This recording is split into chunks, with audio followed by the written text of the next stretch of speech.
অনেক শ্বশুর বাড়িতে ঝগড়া অশান্তি হলে সবার প্রথম বাড়ির বউকে বলা হয়, এগুলো যেন তুমি তোমার বাবা মাকে বলো না।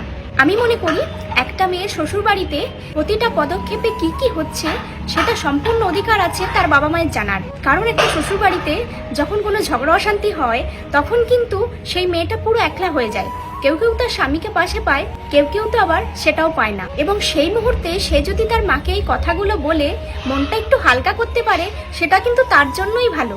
হয়তো তার মা তাকে বললো যে কিছুদিনের জন্য আমার কাছে চলে আয়, তাহলে মনটা একটু হালকা হবে।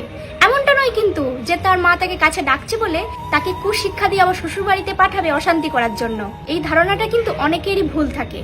আর এই কথাগুলো সে যদি তার বাপের বাড়িতে বা বাবা মাকে না বলতে পারে, তাহলে কিন্তু চাপা একটা অভিমান জমা হতে থাকে, যেটা যে কোনো মুহূর্তে তাকে ভুল সিদ্ধান্ত নিতে বাধ্য করবে।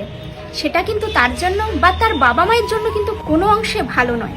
তাই একজন বাবা মা সবসময় চায় তার মেয়ের যদি কোনো অসুবিধা হয় শ্বশুর বাড়িতে, তাকে কিছুদিনের জন্য বাড়িতে নিয়ে এসে তার মনটা একটু ঠিক করা। এটা কিন্তু ভুল কিছু নয়।